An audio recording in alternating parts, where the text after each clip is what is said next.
the sum of our choices. This was your calling, your destiny. Tom Cruise is back in another Mission Impossible movie at 63 years old doing his own stunts. He has been one of the biggest action stars for 3 decades, and he's also been one of my favorite movie stars since I was a kid. His Mission Impossible movies have been one of the most consistent action franchises for 3 decades. There are not a lot of action franchises that can rival this Mission Impossible franchise. Maybe the John Wick franchise, but even there you have the longevity of it. John Wick is only 4 movies old, and the Mission Impossible franchise is now 8 movies.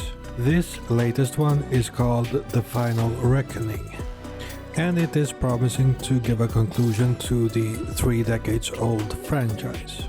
And the question is if it does it in a satisfying way. Well, that depends on how you look at it. The movie is a continuation of Dead Reckoning from 2023, which was an amazing action movie and ended on a cliffhanger. And this movie was supposed to be called Dead Reckoning Part 2, but because the box office was a disappointment in the studio's eyes, they decided to change the name to The Final Reckoning and present it as the final chapter in Ethan Hunt's story. Which I don't think it really will be, because the movie is a success at the moment. Maybe just replace Tom Cruise because he's 63, but that will be hard too. There's not a lot of actors that do what he does and that are as big as he is, but we will have to see. The Final Reckoning takes place 2 months after Dead Reckoning. The AI from Dead Reckoning, the entity, has taken over, kind of. Ethan Hunt has the key to the source code for the entity, and he's trying to capture the human villain from the last movie, Gabriel, while the US government wants him to hand over the key. But he doesn't really want to, because he doesn't trust them to be able to handle the key very well, because any government that has control over the entity has a lot of power. And this movie kind of goes back to earlier movies a lot. It kind of changes the plots of some of the older movies, because some important things that are in these 2 latest movies are connected to earlier movies, especially Mission Impossible 3. And this movie does go back in time a lot. There are a lot of connections to Mission Impossible 3, the first Mission Impossible movie, and kind of that the entity has always been there in the franchise, sort of. And it makes the point that Ethan Hunt is to blame for the situation in these 2 latest movies. And I usually don't really like retconning things for the sake of just tying everything in a nice bow. But here I kind of feel that it works. At least for the most part. There are some logical issues here and there, but Tom Cruise in the main role as Ethan Hunt is still great at 63. He's still doing his own stunts. He wants to give the audience a really good time. Because oftentimes when you just use CGI in the action, if it's not done exceptionally well, then it takes you out of the movie and the story.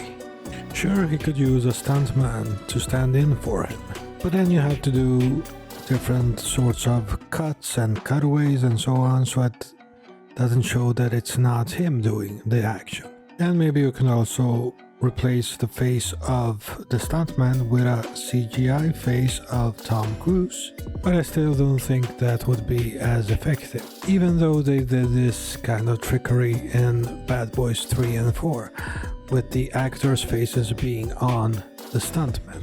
But it was used sparingly for very quick shots.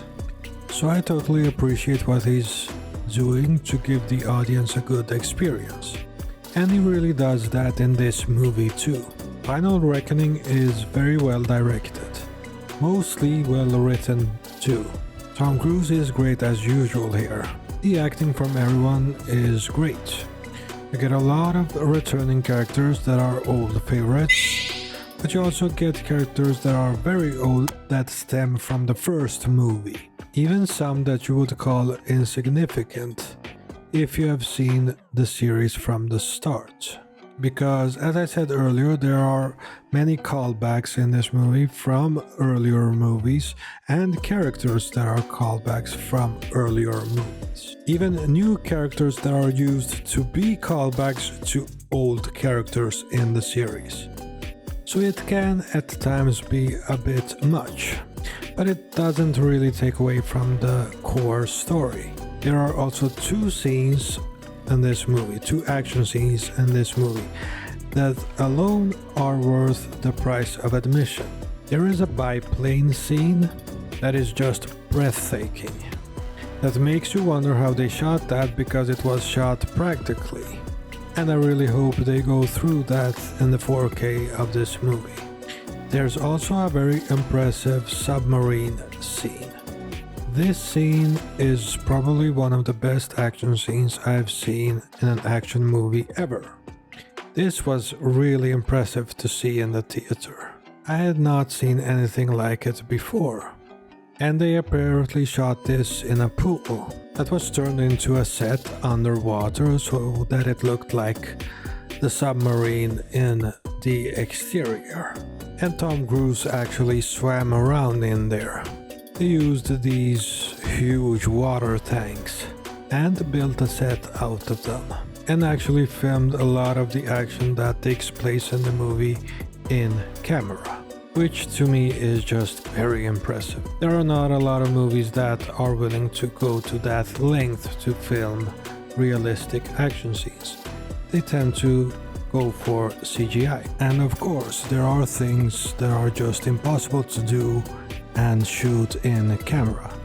But I do think there is an over-reliance by studios to just use CGI instead, because it's more practical and it's cheaper.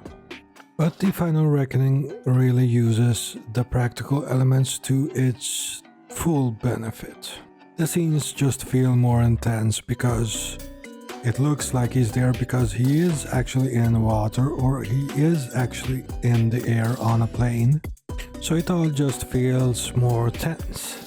There are some weaknesses with the movie though. The human villain is kind of weak. He was kind of built up in the previous movie, and I really don't think they give him a satisfying enough arc.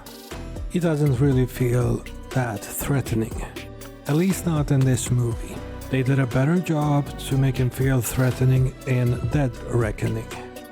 The evil AI is the main villain here, and they do sort of do a good job with it.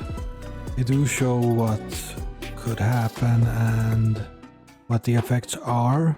The movie kind of feels very relevant in that aspect, even though it could have been done in a more relevant way than it was. You could have shown the effects more, the effects of everything that's happening. So along with the human villain not being that strong and the AI villain not being really shown in its full potential, that's where the weaknesses are with this movie. Also, the callbacks and flashbacks could have been cut out.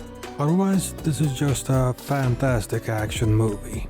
I'm giving Mission Impossible: The Final Reckoning an 8 out of 10.